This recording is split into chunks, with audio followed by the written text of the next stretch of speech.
Good evening.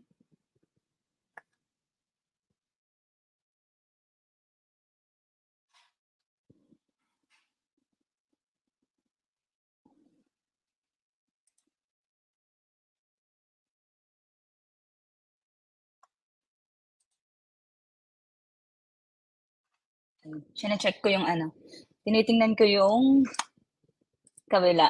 Good evening po, kamusta? Ayun, ayun. Check ko lang yung audio. Clear naman? Mhm.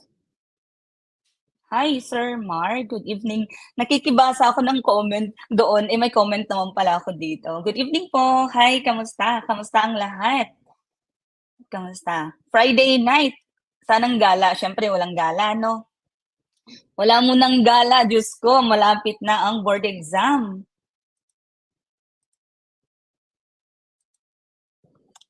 Okay, patayin ko yung audio ko dito sa kabila at nagsasapaw. Ayun.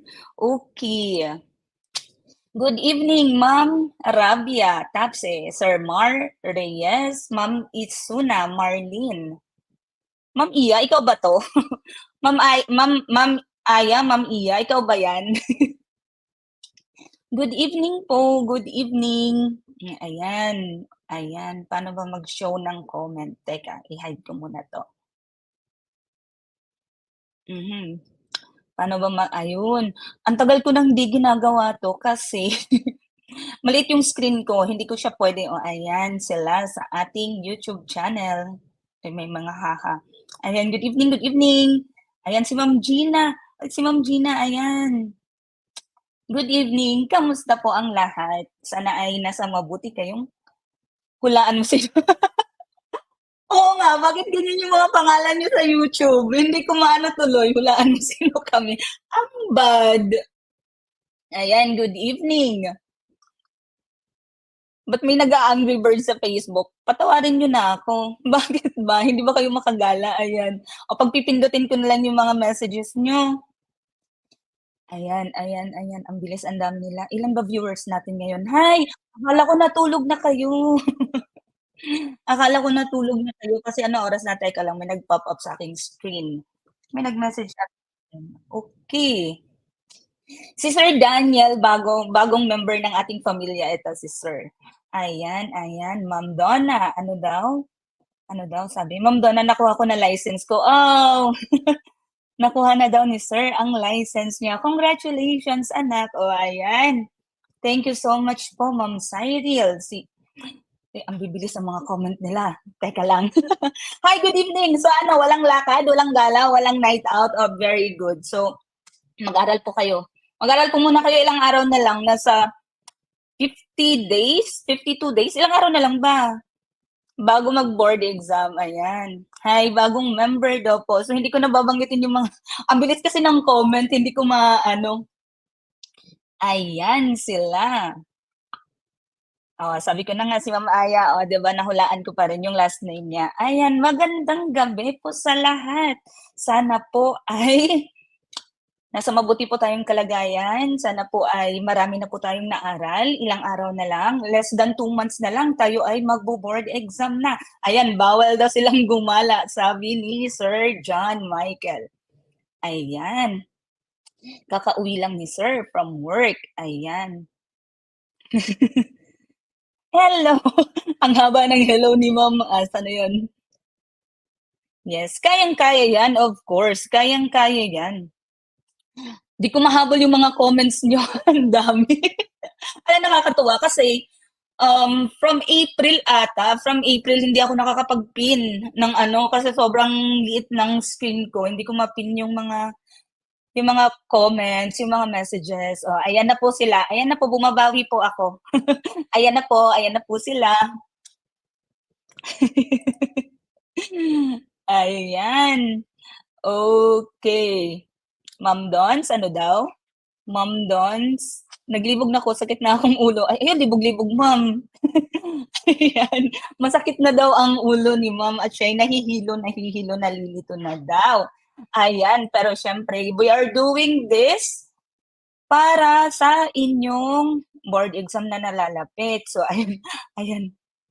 Ayan, wala po akong gala mga cheers. Ayan, o tingnan niyo si Ma'am Robby nga walang gala, kayo pa gagala. Ano 'to? Siyempre hindi po puwede 'yun 'no. 'Pag wala kaming gala dapat wala din kayong gala. So ayan, magandang gabi po sa inyong lahat. So this is free ano lang 'to, free lecture po natin. Ang ganda ng ano natin 'no, ang ganda ng pa-thumbnail natin. So, shout out kay anak Jack Lord Fabia sa ating magandang layout. So, siya po yung ano natin, siya po yung ang tawag nito, supplier ng ating layouts na magaganda. So, ayan. Yes, papasa ang lahat. So, this is a 15 item lang po. 15 item lang po itong ating um, review ngayon, drill ngayon. So, this is just a warm-up para hindi kayo gumala. Para hindi lang talaga kayo gumala, magpapa-review tayo for tonight. So, this is just a 15 item na drill. So, mabilis lang to, 1 hour lang. Saktong-saktong alas 10, curfew nyo na, di na kayo makakagala, o diba? Ganun lang yun. Ganun lang yun. Nanakawin lang namin yung isang oras ninyo. Okay. So, sana ay we are praying talaga, we are really praying na lahat kayo ay pumasa sa board exam ngayong September, no? Yun po yung pinaka-ultimate goal naming mga coaches, ang maipasa po ninyo ang board exam. So, we are praying, you do the hard work and God will do the rest. 'Di ba? Ganun naman talaga lagi. Hindi lang naman tayo nandito just to manifesting LPT or manifesting top notcher. We are here. We have to study very hard at saka sabayan natin ng prayer. No, kasi yung hard work din natin, wala ding patutunguhan kung hindi din tayo nanghihingi ng gabay. Kasi napapansin nyo, pag nag-i-study lang kayo, tapos hindi kayo nag-pray na, Lord, please grant me, bigyan nyo ako ng wisdom, maintindihan ko lahat ng mga pag-aaralan ko today, lahat ng pag-aaralan ko tonight, parang empty. Parang empty. Yung sasaba ka lang sa review, tapos hindi mo na siya maalala. Ipag-pray mo na, Lord, ibigay mo po sa akin ito, na ma-retain po sa utak ko lahat ng mga aaralin ko ngayon para sa ganun ay may maibaon ako. May ibaon ko siya sa actual board exam. Hindi kayo bibiguin. Naniniwala ako diyan. Yung faith ko diyan sobra. Na pagka nag-aral ka, tapos sinabayan mo ng prayer, hindi ka pababayaan. Huwag yung puro prayer lang din na okay lang yan, nag-pray naman ako kagabi, nag-novena naman ako, nagpa-pray ako sa mga prayer warrior ko. So, okay na yun kahit hindi ako mag-aral kasi marami namang nag-pray para sa akin. Siyempre, hindi ganun yun. Kailangang mag-aral ka. And yung pag-aaral mo, dapat i-sustain ka, hindi ka, bigyan ka ng kalakasan para maitawid mo itong review season, itong review period na ito at maipasa mo ang board exam. So, pagkatiwalaan niyo din po yung sarili ninyo. I know, valid yung feelings ninyo, na, but sa dami-dami ng inaral ko, wala akong matandaan. Bakit? Parang feeling ko, pagka umupo ako sa desk ko, sa testing center, ay wala na akong maalala. Hindi po. Pagkatiwalaan niyo po yung sarili ninyo, sabi nga po namin, dapat confident kayo. Kasi yung pagka-blanco ng isip ninyo, nagmumula yan sa kakulangan ng confidence ninyo sa sarili. So, dapat pagkatiwalaan nyo yung proseso, pagkatiwalaan nyo yung hard work, yung lahat ng pinagdaanan nyo just to reach yung test day, yung examination day. Pagkatiwalaan nyo po yun. Itatawid kayo. Ayan. Will this be posted? Yes po, this will be posted sa ating YouTube. From Soksay Babies. Ayan. So, ayan. Okay. So, let's start. Ay, teka. May lumabas na hindi dapat lumabas. Ayan. Okay. So, this is Social Studies Majorship, Episode 1, Free Let Review and Drill. So, this is your Inang Donna. So, disclaimer lang po tayo, no copyright infringement intended. All information found belong to the rightful owner for educational purposes only. Ayan. So, before po we start, ayan, meron po tayong mga social media accounts. So kung gusto nyo lang naman po, kung okay lang po sa inyo, may YouTube channel po tayo, which is Eto, parehas po yung name ng page natin at ng YouTube channel natin. So, The Duo Top Notchers Corner, Social Studies Major. So, yung page, tsaka yung YouTube channel natin, parehas po ng name. And may TikTok account din po tayo, The Duo Top Notchers Corner, Social Studies Major din po yung pangalan. So, ako at si Mami Robbie, so dalawa po kaming may hawak ng page. So, every time na magme-message po kayo, may mga inquiry kayo, either sa amin po yung nasagot sa inyo, hindi po ibang tao kasi tayo ay medyo slap soil at wala tayong wala tayong assistant. Wala tayong assistant. So kami lang po ni Ma'am Robbie, sa totoo lang. Kami ni Ma'am Robbie yung sumasagot. So pagka yung late night na may sumasagot sa inyo, hindi po aswang yun, ako po yun. Kasi yung time namin dito ay 4 hours late. So pag natutulog na si Ma'am Robbie, so itabi mo ako na. Ganon po. So, minsan naman nagsasabay kami ni Ma'am Robbie. So, ayan. So, legit po yung page namin. Kasi may nagtatanong, legit po ba yung page? Hindi po ba scam to? So, legit po yung page. Ako, tsaka si Ma'am Robbie po yung nagha-handle po nito. And then, YouTube recommendations po tayo. Ayan. So, syempre, for our English, si Teacher Kim. Si Ma'am Kim po ang ating, ang ating ano bang adjective gagamitin ko? Pinakamagaling sa ating English, no? Over si Ma'am Kim talaga for English major. So kung may mga friends kayo na English major, ipahanap niyo lang po si Ma'am Kim. So ipupusta ko po yung Ipupusta ko po yung kapitbahay namin para dyan. And then Filipino major naman, syempre ang pinakamagandang nanay ng Sampaguita Babies, no? Si Ma'am Joyce Acosta. Sabi ni Ma'am Joyce, mamaya ka na mag-message dyan sa group chat natin. Ayan, so si Ma'am Joyce naman, ang ating Bini. So, shampoo talaga silang member ng Bini. Pang-shampoo si Bini Joyce Acosta. And then, for science major naman po, ang aming bunso, si Teacher Jonessa. So, ayan. So, kung may mga friends kayo na English, Science, and Filipino majors, etong tatlong to, ipupusta ko yung kapitbahay namin. Ipupusta. So, ayan. Hi, Ma'am Trish. English major daw siya. At siya ay nakikitambay. O, ayan. Yes, Lodi Cakes. So, meron kaming Gen Ed and Prof Ed. So, kami yon magkakasama si Ma'am Kim, si Ma'am Joyce, ako, tsaka si Ma'am Robbie. So, ayan. So, references for tonight's lecture. We use National Geographic. Ginamit din po natin yung ESL Buzz, oecd.org, and scrib.com. Marami po tayong mga materials na makikita sa scrib.com. Medyo may presyo nga lang po yung membership doon na binabayaran ko buwan-buwan. So, ayan. So, sinishare ko po sa inyo yung mga nakukuha kong materials, mga naaral ko from Scrib. Ayan. Ayan. Ma'am Joyce daw, may mga babies kayo dito. Ayan, thank you po sa pagtambay. All right. So, start na po tayo with question number 1. Which among the following is the best example of the fact that culture is partially influenced by the geography of an area? A. Muslims are obligated to pray 5 times a day. B. Several political parties are found in India. C. Agriculture is a common occupation in the Wanghe River Valley. Or D. Jews are prohibited from eating pork. Again, which among the following is the best example of the fact that culture is partially influenced by the geography of an area? A. Muslims are obligated to pray 5 times a day. B. Several political parties are found in India. C. Agriculture is common occupation in the Wanghe River Valley. Or D. Jews are prohibited from eating pork. Ayan. Number. Lagyan niyo po ng number yung ninyo. Ayan, si Binibini Joyce ay andito, nanonood. Magandang gabi dyan. Ayan, letter C, letter C. Letter C daw, sabi nila. Bakit letter C? Bakit letter C? Diba, geography daw is a study of the relationship between sa Earth and the people that lives in there.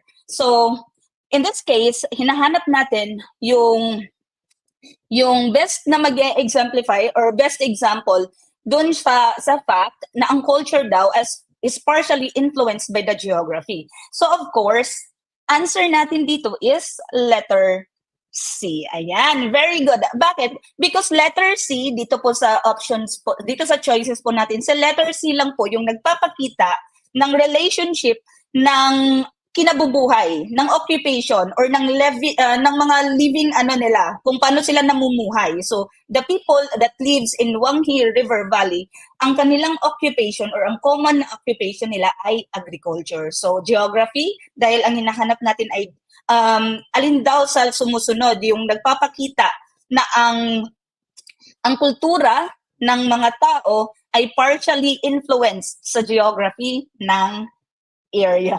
Letter C daw po dahil mabaoy, hindi yon. Ayan. All right. So letter C is the correct answer. Buena mano or buena malas? All right. Number 2. Choose the correct sequence to operationalize selected stages of a study on drug addiction. Number 1, process and analyze. Number 2, observation and data gathering. Number 3, set testable hypothesis. 4, arrive at a conclusion. Or 5, specify method to get data on variables. Letter A, 4, 3, 1, 5, and 2. Letter B, 3, 5, 2, 1, and 4. Letter C, 3, 2, 1, 4, and 5. Or letter D, 5, 3, 1, 2, and 4. Again, choose the correct sequence to operationalize selected stages of a study on drug addiction. Number 1, process and analyze. Number 2, observation and data gathering. Number 3, set testable hypothesis. Number 4, arrive at a conclusion. Or number 5, specify method to get data on variables. Letter A, 4, 3, 1, 5, and 2. Letter B, 3, 5, 2, 1, and 4. Letter C, 3, 2, 1, 4, and 5. Or letter D, 5, 3, 1, 2, and 5. 1, 4, sorry. Okay. Nahasa na ba kung paano magsagot ng ganito? Nahasa na po ba kung paano magsagot? So, ayan, ang sagot nila, letter B. Ayan, may sumagot ng D. So, ayan, so hati-hati yung sagot natin dito sa item number 2. Asan na ba yun? Ayan. So, hati, no? Okay. So, pag nagsagot kayo ng ganitong items, isipin ninyo, ano ba dapat ang pinakadulo? Ano ang pinaka-last na portion pagka ikaw ay gumagawa ng ganitong study? Di ba dapat conclusion? Conclusion. So, alin dito sa A, B, C, and D ang merong number 4 sa dulo? Letter B and letter D. Ngayon, tingnan mo yung nauna sa letter B. Dito muna tayo sa letter D. Tingnan mo yung nauna sa letter D. Sa letter D, ang nauna ay yung Roman number 5. Specify method. Pagka gumawa ka ba ng study, mauuna yung specify method? Siyempre, hindi. So, yung next option mo, puntahan mo si letter B. Number 3 daw, set testable hypothesis. So, dahil sa paningin mo, set testable hypothesis ang pinaka magandang unahin, or sa tingin mo, ito yung dapat ay unang step pag gumagawa ka ng study, tingnan mo yung kasunod ng letter B, number 5 daw. So, set testable hypothesis, and then ang kasunod daw ay specify method, so pwede. And then ang kasunod ay observation and data gathering, pwede. And then process and analyze. So, ipaprocess and analyze mo daw yung data. So, with this, nakita mo na pwede, letter B ang tamang sagot.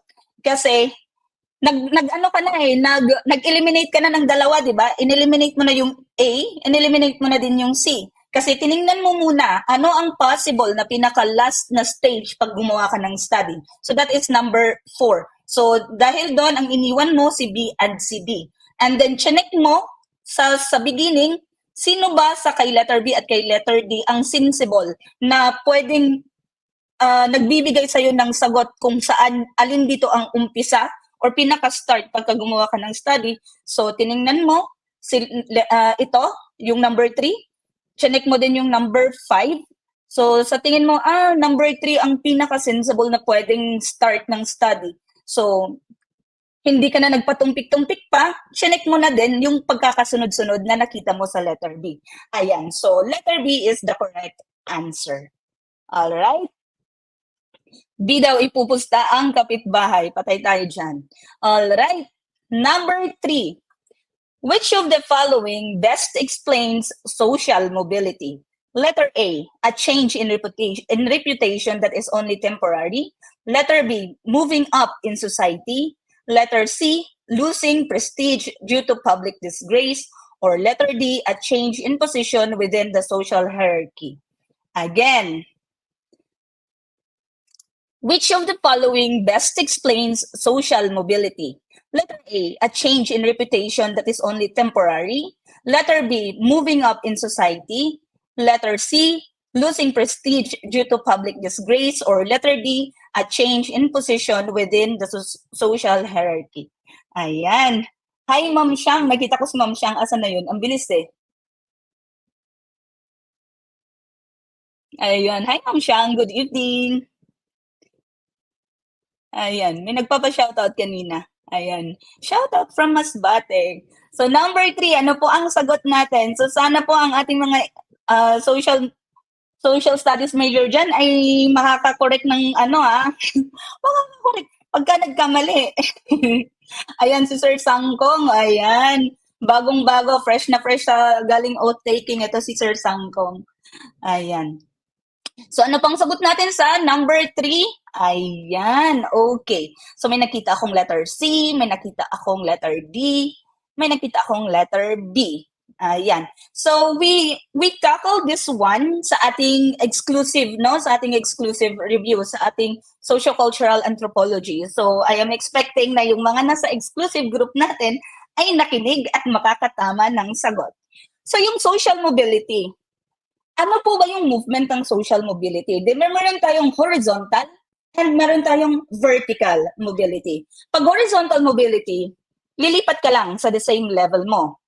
Yung vertical mobility naman, it's either aangat ka or tataas. So ang ibig sabihin, the correct answer here, hindi lang letter B. It's not only about the moving up in society. Kasi nga ang social mobility, may mga movements yun, aangat, bababa, lilipat on the same level, yung horizontal yon. Yung moving up, mapopromote ka. Yung moving down, madidemote ka. So, ibig sabihin, letter D ang correct answer natin dito.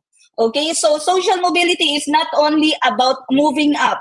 It's also, meron din siyang moving down. Nadidemote din po tayo sa hierarchy. Okay?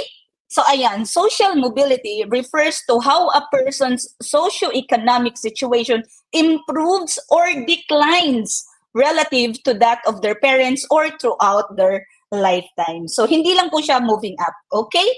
Ayan. So, sana ay clear po ang ating number 3. Alright. Next item. Ma'am Ruby showed her class a 3D representation of the Earth. She discussed about the latitudes and longitudes. What do you call the invisible line at 0 degrees longitude? A. Prime meridian. B. Equator. C. International dateline. Or D. The axis. Axis po yan. Okay, number 4. Ma'am Robbie showed her class a 3D representation of the Earth. She discussed about the latitudes and longitudes. What do you call the invisible line at 0 degrees longitude? A. Prime meridian. B. Equator. C. International dateline. Or D. The axis. Alright. Uy, wag namang ganun. Nasa pakdo si Mama. Bad yun. Bad yun. Alright. So, nahahati ang ating peoples.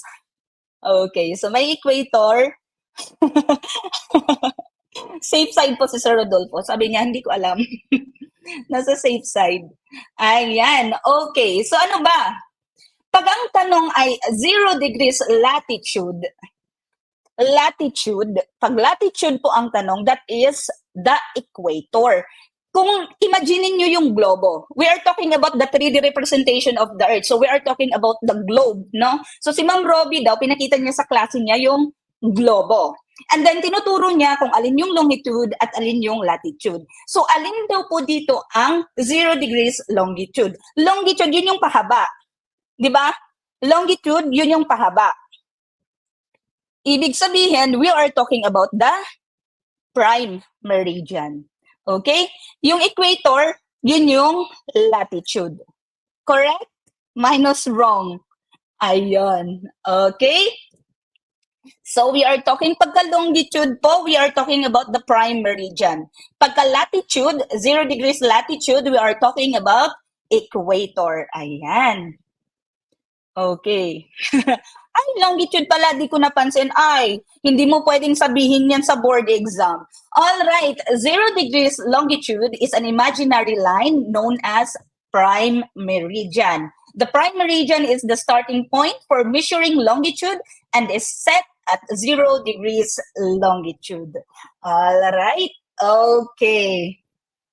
Ayan, sabi ko sa inyo, i-warm up lang to eh. Okay, number 5. What two hemispheres where the prime meridian separates the Earth? A, northern and eastern. B, western and eastern. C, southern and western. Or D, northern and southern. Again, what two hemispheres where the prime meridian separates the Earth?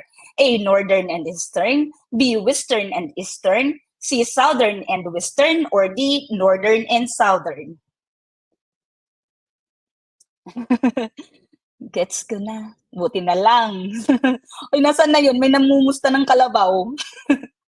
Kalabaw nyo ba yun? Siguraduhin nyo lang, ha? Ayan. So, ayun. So, ang sagot nila, letter D daw. Letter B, letter D. Okay. B, B, B, D, B. So, yan. Diyan naglalaro ang ating mga sagot.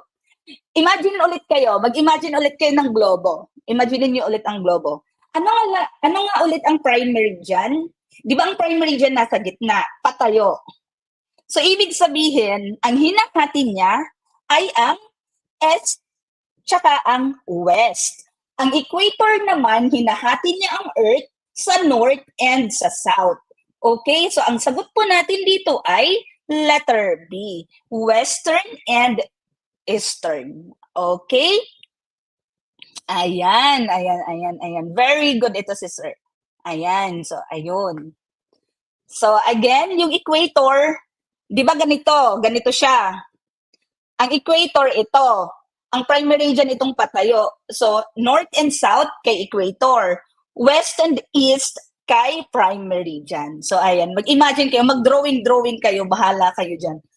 Okay. So, ayan. The prime meridian separates the eastern hemisphere from the western hemisphere. Ayan, halfway around the world at 180 degrees longitude is the international date name. So, hindi kasali yun. Okay, so basta east and west.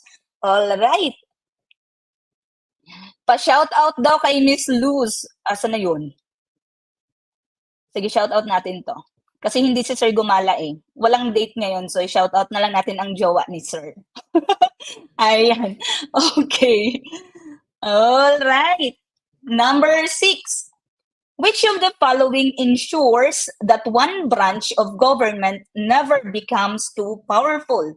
A. Sandigang Bayan. B. Ombudsman. C. Justices of the Supreme Court. Or D. Checks and balances. Again, which of the following ensures that one branch of government never becomes too powerful? A. Sandigang Bayan. B. Ombudsman. C. Justices of the Supreme Court. Or D. Checks and balances. Ayan, ang bilis-bilis nilang sumagot. O, D. Okay, sige. Ang bilis-bilis nilang sumagot ng D. Ayan, syempre kahit nakapikit no, alam na alam natin dyan. Si Sir, pinapa-shoutout yung jowa niya siguro. Ay, jowa. Sana all daw may jowa, sabi ni Ma'am Robbie. Ma'am Robbie, hi. Alright, so alin daw po dito yung nag-i-ensure na hindi pwedeng mas lamang si executive branch compared kay judiciary at kay legislative? Kasi di ba meron tayong three branches of the government, si executive, si legislative, and si judiciary. Although nasa executive ang president, hindi sila pwedeng maglamangan pagdating sa power. So lahat sila ay pantay, at meron silang checks and balances. Ayan, very good sa mga letter D. So meron silang checks and balances para ma-safeguard na hindi mag-overpower si executive, hindi mag-overpower si legislative or si judiciary. So ayan, checks and balances, the separation of power to avoid one entity or body wielding too much power. So, ayan po. Correct po ang ating mga anak. Ay, hindi na daw po jowa yun. Sino ba yun? Ba't ka pa shoutout ng pa-shoutout, Sir JM? Ako ay nabudol mo dun. Nabudol? Alright, number 7. A narrow piece of land that connects two larger pieces of land is called blank. A. Isthmus. B. Strait. C. Valley. D. Plateau. Again, a narrow piece of land that connects two larger pieces of land is called blank. A. Isthmus. B. Strait.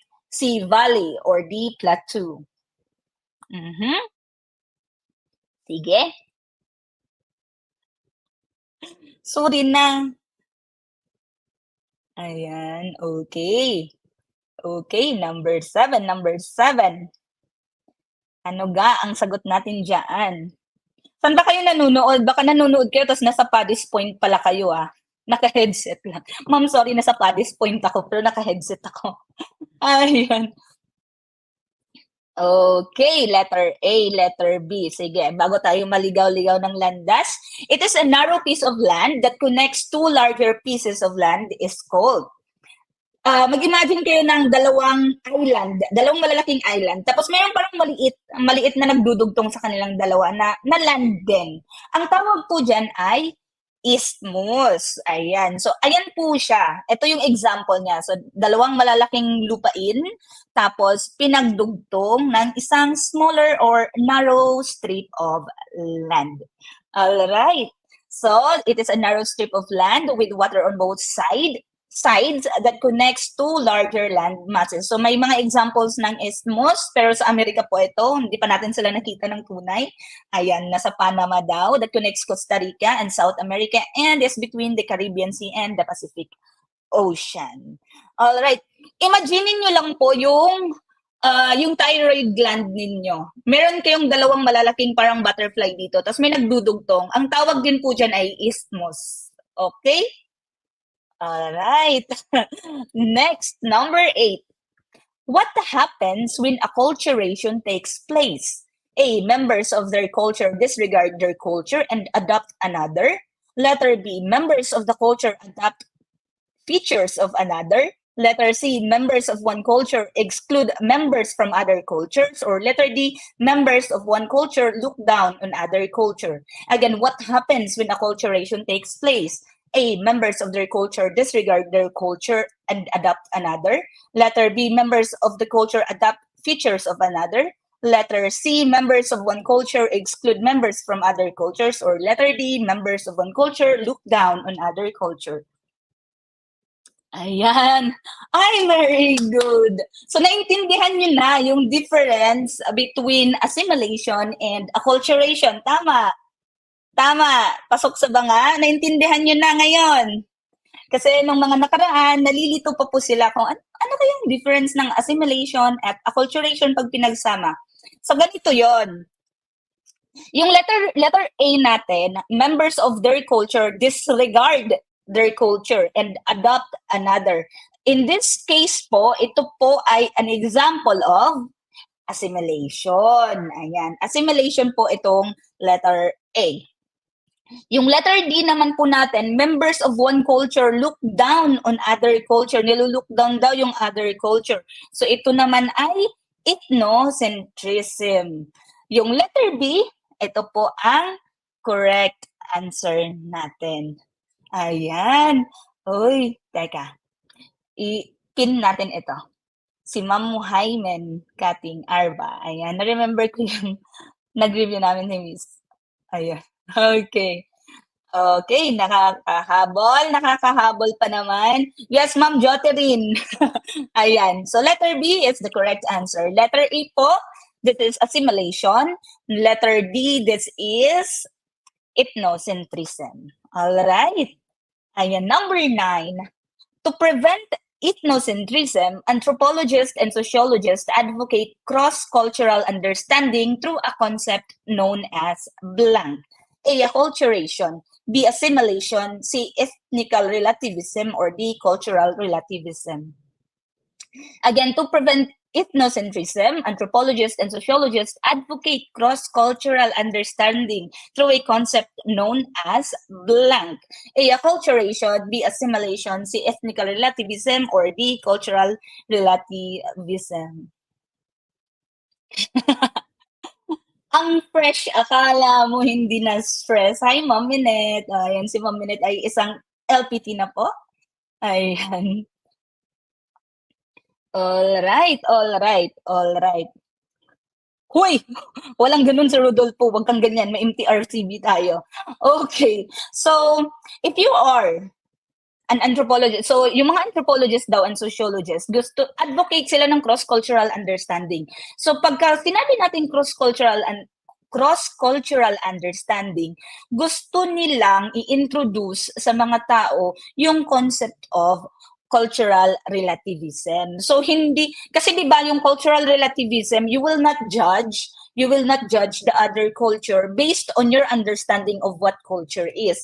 Hindi mo pwedeng sabihin mali kayo kasi hindi namin gawain 'yan sa kultura namin. So it's not like that. So para hindi mo sabihin na ay pangit yung kultura nila kasi ginagawa nila to, mas maganda pa din yung kultura namin. So para hindi ka maging ganon, gustong i-introduce ni anthropologist and ni sociologist, gusto nilang i-introduce yung concept of cultural relativism na maintindihan natin yung kultura ng iba na meron man tayong pagkakaiba sa paniniwala, sa mga activities na ginagawa natin, but it's not na mali sila dahil hindi nyo ginagawa yon. So that's the concept po. So, cultural relativism. Hi, Sir John Angelo. Good evening po.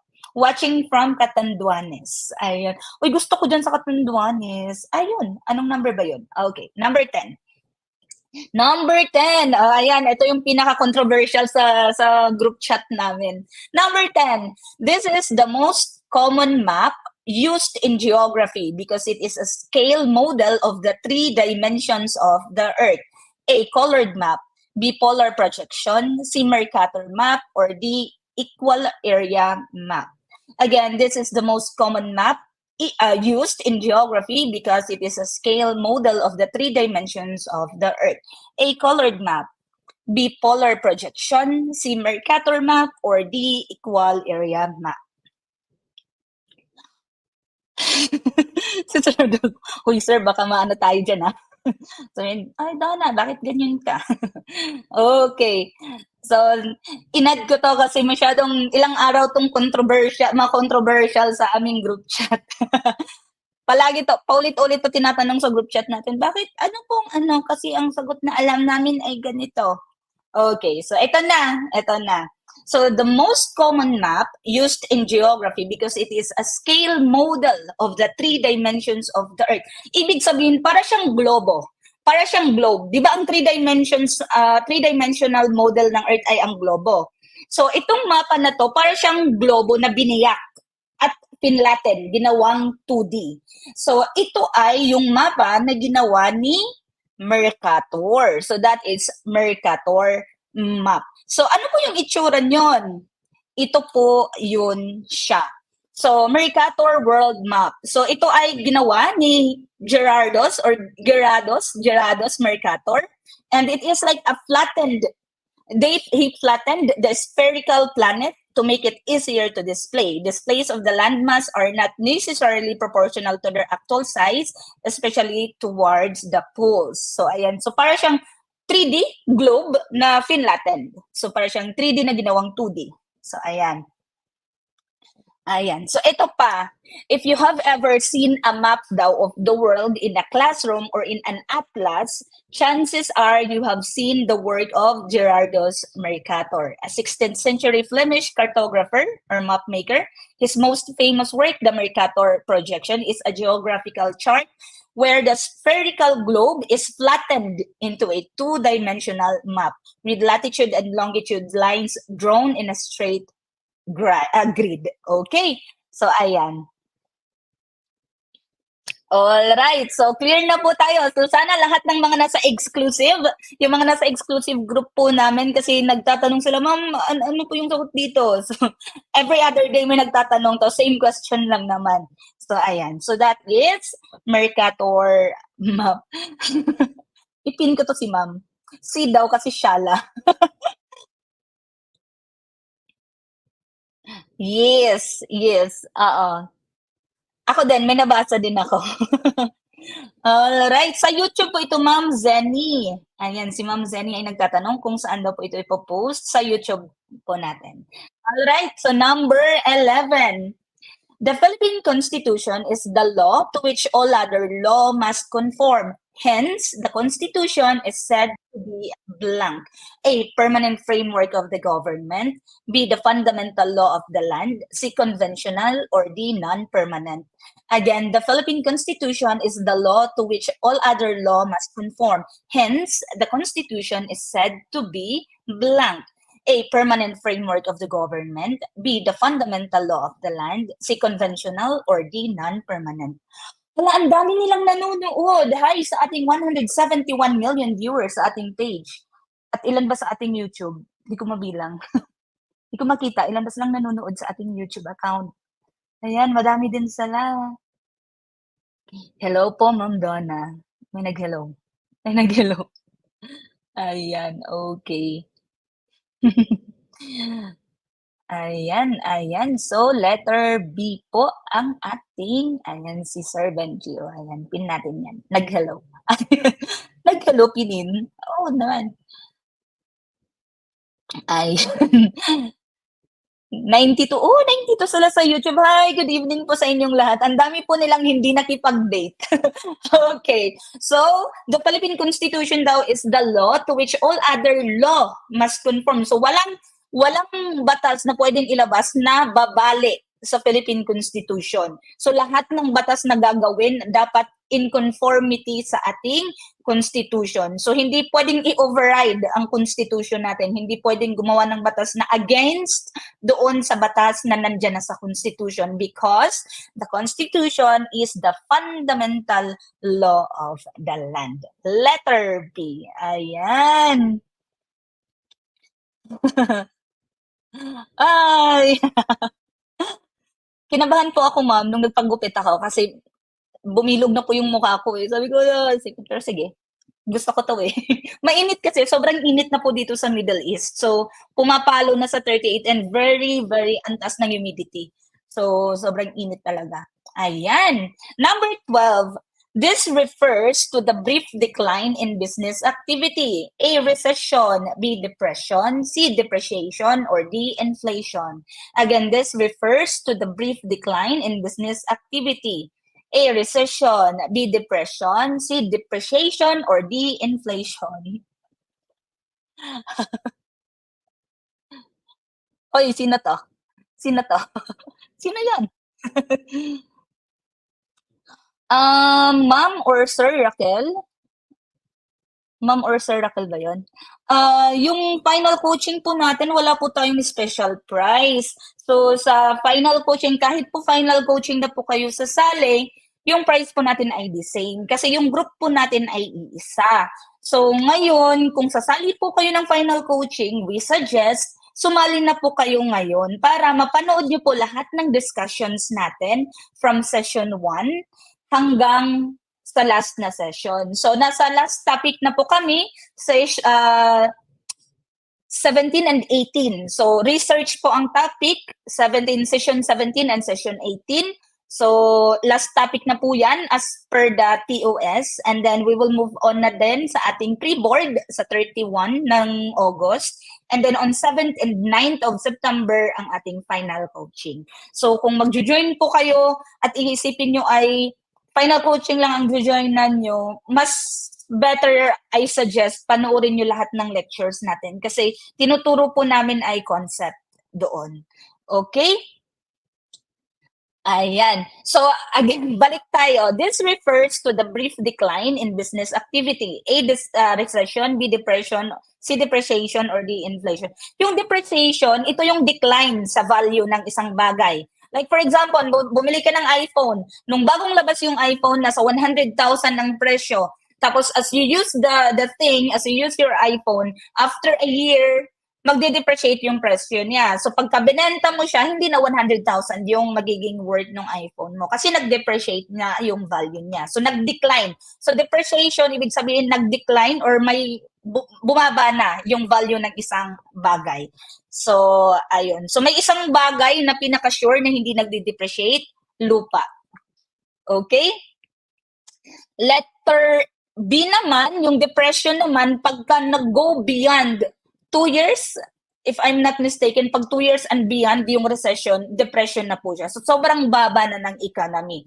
What we are looking is a brief decline. So, we are talking about recession. Letter A po, recession po.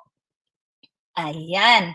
So, ayun pala, nilagay ko yung difference. So, the difference between recession and depression. So, recession refers to a period of economic decline, typically lasting 6 months to a year. So, depression naman refers to a severe and prolonged period of economic decline lasting several years. So, yung Great Depression dati na nangyari nung 1931, so, yun po yung depression na na-experience natin.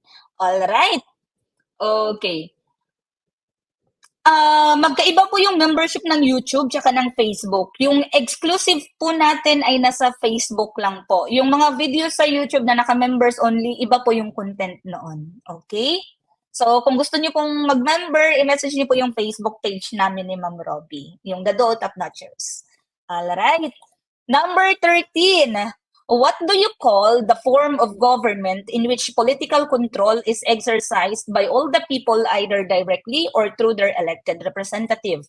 A, socialism, B, monarchy, C, communism, or D, democracy? Again, what do you call the form of government in which political control is exercised by all the people either directly or through their elected representative? A, socialism, B, monarchy, C, communism, or D, democracy? Mhm. Ayan. Ang galing. Okay, okay. Hala, dumami sila. Hi po sa ating 183 million viewers sa Facebook page. Ayan, ayan. All right. So what do you call the government in which political control is exercised? Si monarchy, meron siyang absolute monarchy at meron siyang constitutional monarchy, no? Si absolute monarchy, yun yung king and queen lang, yung may power. Si constitutional monarchy naman, yun yung may king or queen and then may parliament. So si democracy naman, meron siyang dalawa. So si direct democracy and si indirect democracy. So from the question, alin daw yung power, political control is exercised by all people either directly or through their elected representatives. So that is indirect, meaning we are looking for democracy or the democratic type of government. Ayan. Ayan. So ano daw po yung sabi ni Sir Benji? Salamat kay Ma'am Robbie. Nag-mention everyone kaya nakita ko na may live ka. Ayan. Okay. So again, ang democracy merong dalawa, si direct democracy and si indirect democracy. All right. Number 14, last 2 items na, matutulog na kayo, char. Number 14, this refers to the physical phenomenon which raise the temperature of the Earth's surface through emission of carbon dioxide and other greenhouse gases, especially from industries centers. A, heat wave, B, global warming, C, hurricane, or D, earthquake. Again, this refers to the physical phenomenon which raise the temperature of the Earth's surface through emission of carbon dioxide and other greenhouse gases, especially from industries' centers. A, heat wave, B, global warming, C, hurricane, or D, earthquake. Okay, okay. More. More. Ay, ma'am. Ma'am Aya. Ayan. Nakakatuwa naman. Bukas na ako matulog. Ay, baka iyak kayo. Ano oras pa lang dito? Mag-aalas 6 pa lang ng gabi dito. Tingnan nyo naman, maliwanag pa ang aking background. Baka iyak kayo pag ginawa natin bukas. Okay, so ayan, very good. So this refers to the physical phenomenon which raise the temperature of the Earth's surface through emission of carbon dioxide. So pag nakita nyo yan, carbon dioxide, greenhouse gases. So we are talking about global warming. Letter B, ayan. Ginawa po akong ginawa po akong computer shop, mapa-extend, open time po kami. Open time. Okay, last but not the, oy, ano yun? Ano yun? Ang daming lumalabas sa aking ano. Ayan. Ayan. Ang daming lumalabas sa aking screen. Kinabahan ako dun. Okay. Ayan, global warming describes the current rise in the average temperature of Earth's air and oceans. So global warming is often described as the most recent example of climate change. All right. Hindi po ba namin ma-download ito lahat sa YouTube? Yung alin po ba?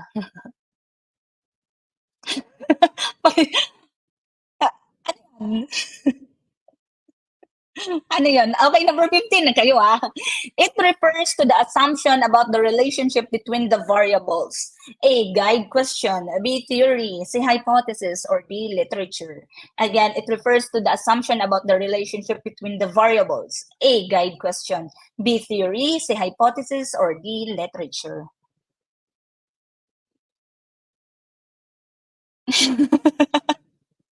Night shift. Si Sir Rodolfo, aral na aral. Oy, 10 items more? You're welcome po. Ayan. Nabitin ba kayo? Mag-join na po kayo sa ating exclusive kasi every lecture po meron tayong 50 items. So average of 2.5 hours to 3.5 hours po yung lectures namin. Every may lecture po kami ni Ma'am Robbie. Ayan. So anong sagot nila? Ma'am Azel, I suggest sa Facebook po kayo kasi yung lectures po ng Facebook natin ay magkaiba sa laman ng YouTube. So, yung YouTube kasi hindi na namin mabago yung hindi na namin mabago yung setting ng membership. So, kung gusto po ninyo manood ng exclusive videos po natin sa Facebook po tayo. Okay. So, of course naman, alam na natin to. So ang next topic po ng ating review sa ating exclusive group ay research. So ang last item po ng ating review for tonight ay about research. So it refers to the assumption about the relationship between the variables. Sana all may relationship, of course. That is hypothesis. So kung ano yung review of related literature, kung ano yung theory, pag-aaralan po natin more of that sa ating lecture sa susunod na araw. So we will wait for Ma'am Robbie kung okay na po siya, kung okay na po yung lecture niya for tomorrow or i-extend ng Sunday. So antayin po natin yung announcement ni Ma'am Robbie. Okay? So sana po ay may natutunan po ang everybody. Maraming salamat po. So ayan, thank you for watching. See you on our next video po. Salamat, paki-subscribe po sa ating YouTube channel. Paki-subscribe po. Okay. So, maraming salamat everyone. Matulog na ang gustong matulog. Matulog na ang gustong matulog, pero yung mga hindi pa matutulog, sige, mag-aral muna kayo. Marami pa tayong aaralin. Wala nga naman po, you're almost welcome. Thank you so much po sa pagsama. Happy Friday.